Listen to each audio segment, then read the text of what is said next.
welcome back to the Surfcast Podcast. Today, we are going to be talking about something that came about because Toby and I are looking back on the last year of the Surfcast Podcast, all of our episodes, and thinking about what we've covered, what we haven't covered. And, one of the things that we have not covered that is so critical to our surfcasting is current and fishing water movement. And that topic is so big that we were joking on the phone the other day when we were talking that we could do several years worth of only conversations about current and fishing current and tidal current and wind current and sweep and all of that stuff.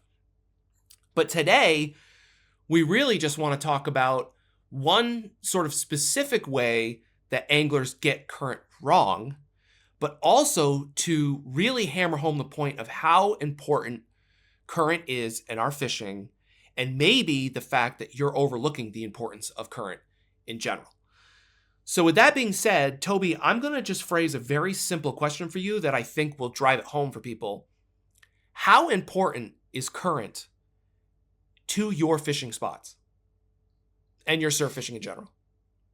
So it's really the core of the base of everything that I do in the surf.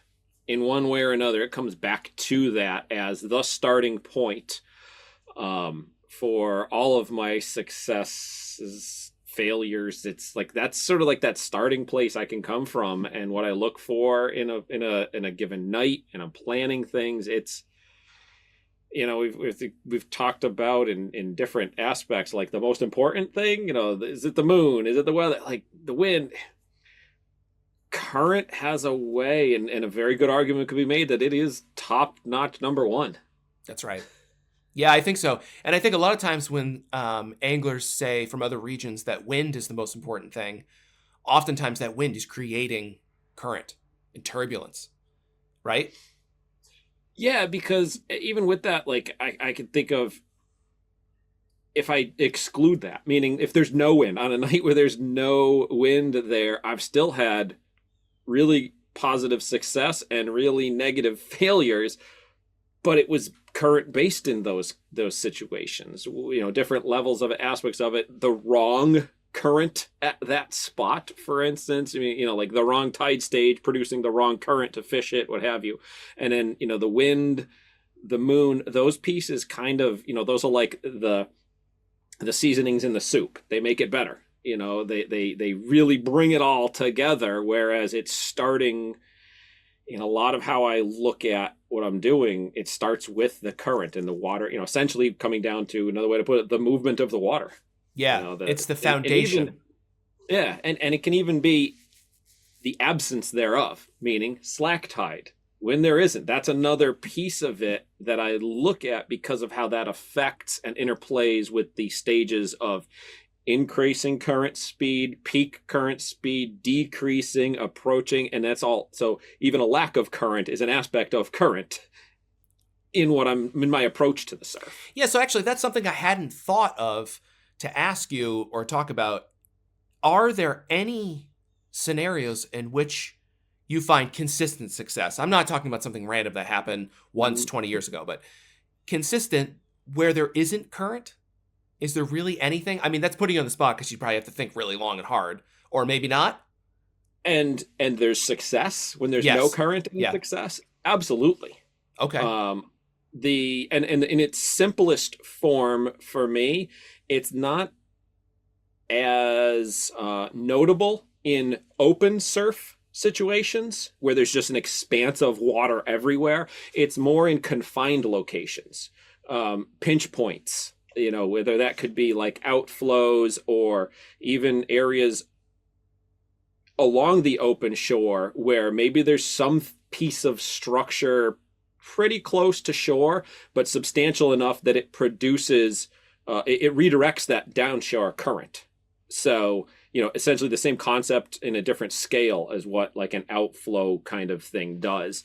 But absolutely, that's something in those types of scenarios that success can be amplified at times based on the lack of the current. Interesting. So you're saying that in those particular places where the current is redirected and there's like a dead spot, or is it like a back eddy, or is it a pool? Like, what are you talking about?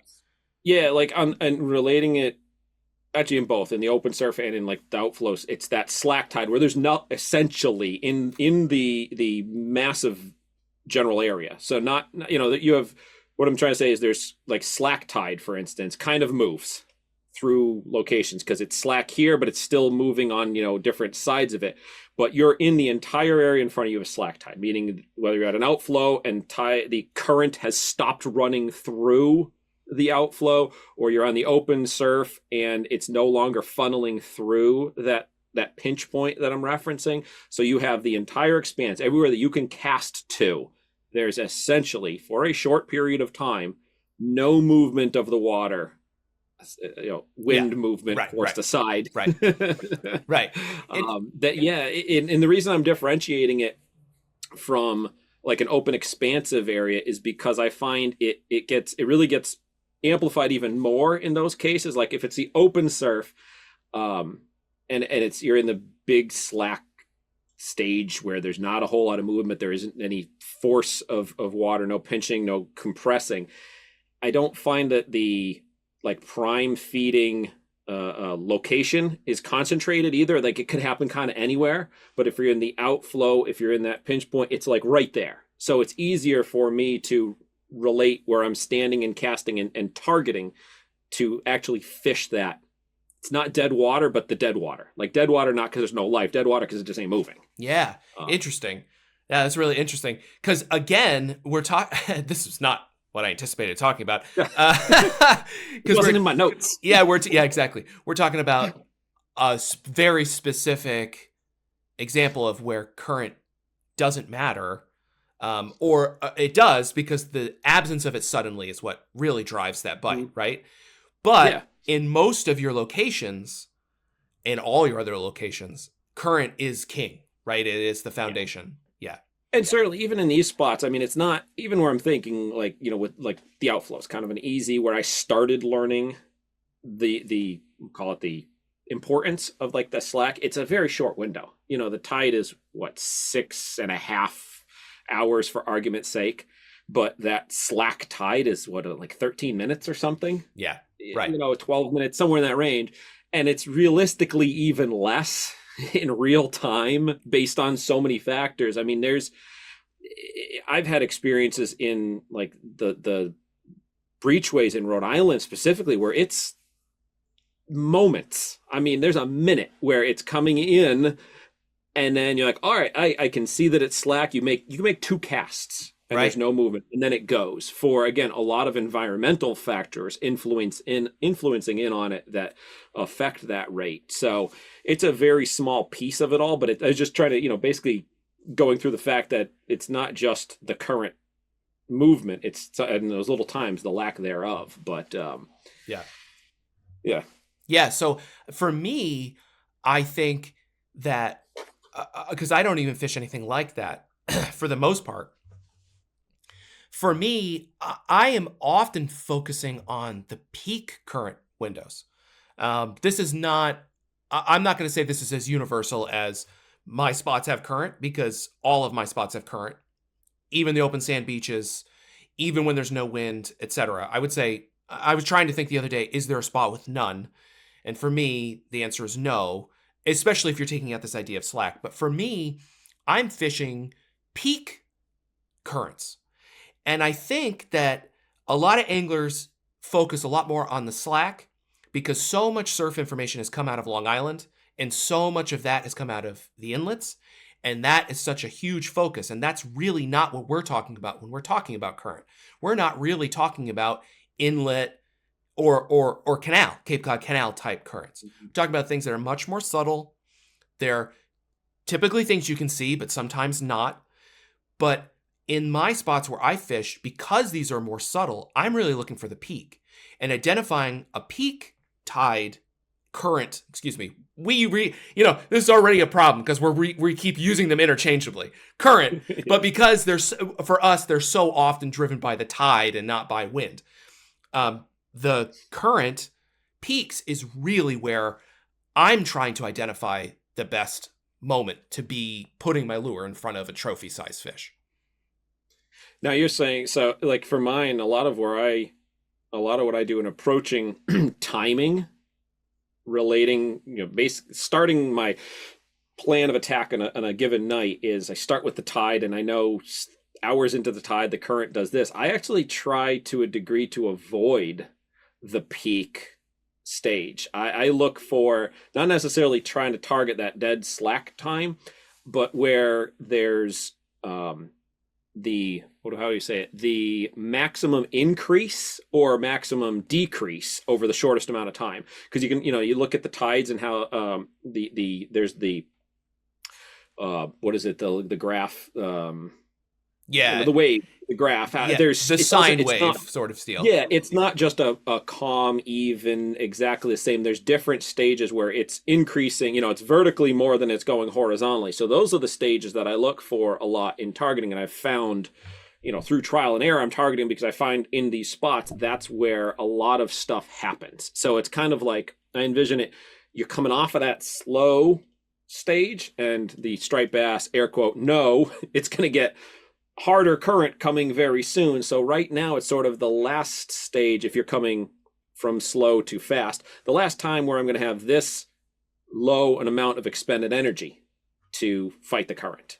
So I'm kind of like that stretch I really, really like. And then the off of the peak, not as much until I hit the slack stage again. Like there's these little bits and pieces and windows, and it took me a while to figure out when those occur relating to the tide stage, because they're not the same, meaning halfway through the time that the entire tide takes to change is not when the peak necessarily occurs in the current flow. That's right.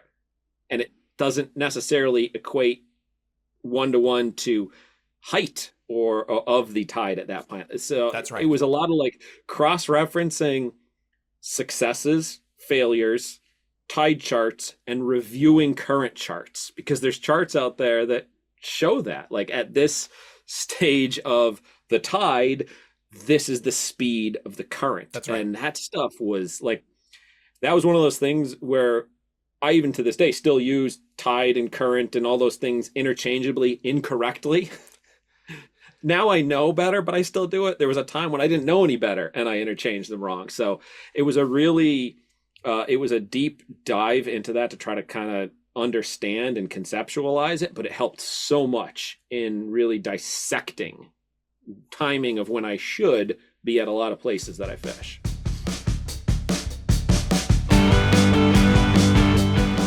We've got something really cool to share with you today.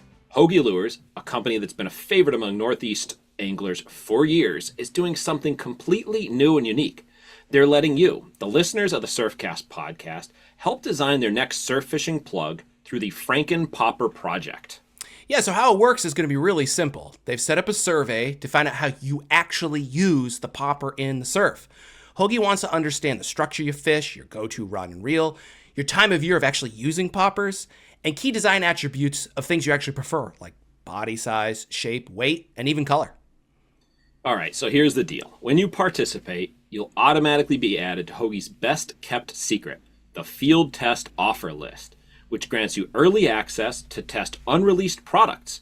And as a thank you for helping build this legendary surf popper, participants will get a special $10 gift code good towards their next order on Hoagie's website, hoagielures.com.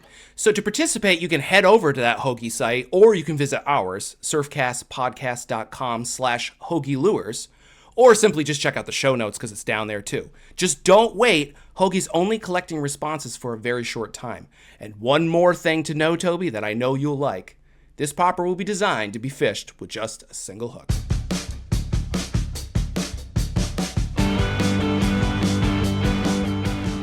As we've talked about on past episodes of the podcast, the plastic swimmer is one of the most popular plugs that's found in just about every surfcaster's bag, and there are a ton of models to choose from.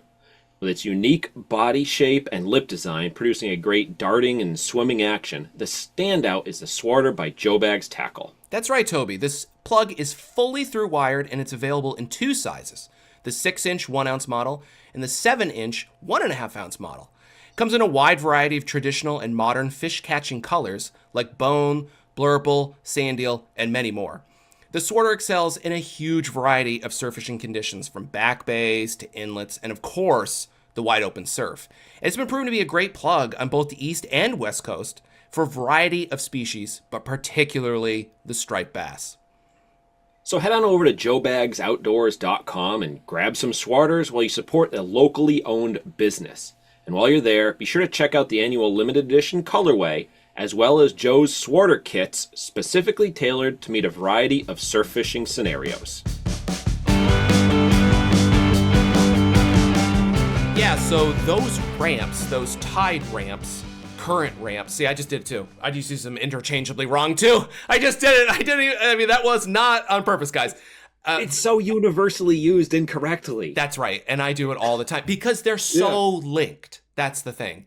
It just gets confusing if you're learning a spot or you're new to surf casting, because people say things like fish the tides. This tide is better than that tide. But really, you should be focusing, I think, a lot more on the current. This is the good current, that's the bad current. This is the current direction, etc. And sometimes those don't necessarily correspond with the tide. And this is a much more complex topic that I give in my seminars about when tide and current are running against each other in those limited windows where things get really weird. And that can actually be when things get really good. And that's sort of the spoiler for the whole thing. But, you know, that is one topic that's really important to me. But something I want to point out that I hope people were gathering from what you were saying is that for these surf spots that aren't inlets, and let's take away breachways, let's take away outflows, all that stuff too, the current window, both peak, the ramps coming on and off of peak, those are things you have to get out and just learn. You have to go out and spend a lot of time figuring out, okay, when the moon is this, it's this. When the moon is this, it's this. When the wind direction is this, it's this, because wind direction can change everything. Because you've got a wind, if you got wind against, if you got wind side, you know, crosswind, if you got wind with, that can change when these windows happen in terms of peak, in terms of ramp, in terms of how they intersect with the structure. So, for example, guys in Maine, for example, you have these huge tides, and where you are on the moon stage means how much depth you have, which means that depth can actually be interacting with the structure differently. So you might be like, well, you know, around the full moon, I have a lot less time because there's so much water. I don't get any of the pinch point between these two boulders, you know, the simplest thing, right? So that pinch point during the neap tides is this, but during the full moon, it's either so much lower because we have a negative tide, or it's so much higher because we have such a positive tide that there's only like a 10-minute period where it's in between. And so during the full moon, it's not even fishable, for example. I mean, I made all that up. That's all fake. Yeah. I just made it all up. Versus, you know, somewhere in the south more where you might have a consistent water depth and a slower tidal movement for 4 hours or something, because you just don't have that extreme. But figuring out those points at which your little tiny slice works with that tidal movement is so important. And if you're doing, and I say this in my seminar series, which I didn't end up doing this year, but if you do nothing else this year and you don't know these windows for your spots, that's your entire assignment for the whole rest of the year. That's what you have to do, because it's so important. And it's not the same every night. And you know, we hear all the time about, oh, you got to fish the X number of days around the moon. 5 days, 7 days, 10 days. Everybody says something different. 3 days. But it's going to move during all that time. And honestly, it's going to change with how big your moons are, which are not always the same. And it's going to change with the general wind direction, because your winds may be, you know, you may get more northwest winds during a lot of the year and southwest during another part of the year, or southeast or east or whatever. And I think that that's really important. Now, this is not what I was going to talk about, Toby. This is really important, but this is not actually what I was going to lead with at the beginning. And that is what I'm going to get to right now as we get closer to the end of the podcast. In current, once you figure out all those things, anglers of all levels still do one thing wrong so consistently. I hear about it all the time. And I hear about it a lot of ways because they'll be talking about a very specific plug, like a darter or a plastic swimmer. And they'll be talking about casting it out at the current and swimming it back. And in my experience, and this is a question for you, but in my experience, my least productive, not always not productive, but I'll say least productive way to fish my spots is to cast at some angle at the current and swim it against the current back to my standing position. How do you feel about that? No, absolutely. I kind of and I kind of equate it to how I now approach a spot, in that the majority of, like, when you're looking at the water in front of you and you can see, let's just make it easy for ourselves, you can see current, meaning you can see where there's where the rip starts, where there's a break, where there's a line, there's something, some sort of demarcation or evidence of it on the surface. So it's like easy to kind of envision. And what I see when I look at it now is that where those instances occur in front of me, the things that draw my eye, the rip start, the boil, the rip, the edge of the line, those are kind of the areas where the fish are holding for feeding purposes or for resting purposes. For whatever reason, generally it's because there's an obstruction of some sort that's causing that change in the water. So it changes the hydrodynamics and they can almost like coast and chill and not expend extra energy there. And outside of active feeding, blitz occurrences, they're sitting in those spots. So the spots between them are more moving areas. So like that transition. Water where there's, like they're going from one of those spots to the next. So let's just say you can see 3 of those obstruction type things in front of you with, 20 yards between these 2 and 100 yards between the next 2, or from the middle one and the last one. So they might stage at one. So you want to like concentrate on working through those spots where the water outside of it, if you hit a fish there, it's like the fish that was just traveling. So their time spent there is reduced. The time that they spend in those concentrating points, I don't have like a better term for it right now, is increased. So you have a higher likelihood of intercepting them. So that's really what I'm looking at and how I dissect any spot, whether it's a spot I just found first time there or I fished it 100 times. That obviously at some point your lure has to go through those areas, the in-betweens, and you might catch, but I kind of think that it's like those are the fish that were just moving through. That if you had waited 30 more seconds and made the exact same cast, unless it was just a mile-long school of fish, which doesn't happen anymore, you weren't going to intercept anything. You would have then hit dead water until you got to the area where they were more likely to be staging, sitting, resting, or waiting for food to come to them. That's right. And that's a really complicated, not really complicated, that's a really insightful way to look at dissecting a piece of current as not one uniform, one giant mass of moving water, that there's all these little intricate pieces in it. And that's really true for the surfcaster. A lot of times, and again, I'm talking a little out of school because I don't know what I'm talking about a bit when I'm going to say these next few things, but what I've experienced in the boat from my limited experience is that a lot of anglers tend to be fishing these much larger pieces of water with much more uniform, and they're trying to mark fish that are moving, or they're marking fish that are on the bottom on pieces of structure or something like that. But they're these big bodies of massive of water, like what you might see in the rips off the vineyard, for example, or something like that. But for us, fishing at night, but fishing during the day as well, you've got these much smaller, more intimate pieces of structure and movement of water, and you got to find where the current is intersecting with all the little pieces where the striper could be hanging out, these dead zones, which is hilarious. We call them dead zones because they're actually the live zones. And then you actually also just said something about the dead zone being the part where the water's actually moving. So we're like already using it interchangeably. Yeah, we're interchanging it and confusing everybody. But the point is of today's episode as we close this out is that you do not want to just throw your lure out into the current and reel it back, even if it's a darter. Even if it's a darter, you still don't really, most of the time, want to do that. You will have success some of the time, and then it can be reinforcing if, maybe you catch a couple big fish or you catch a lot of fish, and then you end up doing that a lot. And we will say, because they're more energetic, you're more likely to pick up smaller fish. And so maybe you do pick up some good smaller, good numbers of smaller fish, and then that's also negative reinforcing if you're trying to catch bigger fish.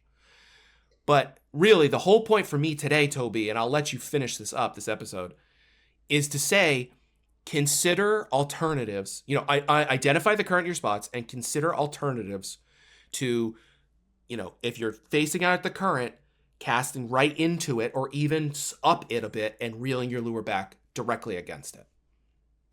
Yeah, certainly. That it really comes down to, like, slightly quickly branching off what you said with the smaller fish in between. I have a belief that there's sort of a hierarchy between the striped bass, how they interact. Like the larger, alpha, the ones that we're targeting, those big fish kind of have things a little more figured out. Let's just say they're all interacting. They're going to take priority over the best feeding lanes. You watch nature shows, you see it a lot of time with predators hunting. The alpha of the pack takes the primary, and the soldiers run around kind of stuff. So you're hitting those, lower level, smaller fish, non-priority within the school, in between those prime feeding spots, the one that you can most easily relate to the visual cues we're seeing in front of us. That's really where you want to go, again, assuming you're targeting those bigger fish. If you're less concerned with your results overall, then you cast where you cast and let the chips fall where they may. But if you're really trying to amp up, improve your success, your consistency, you want to target those specific spots within the current.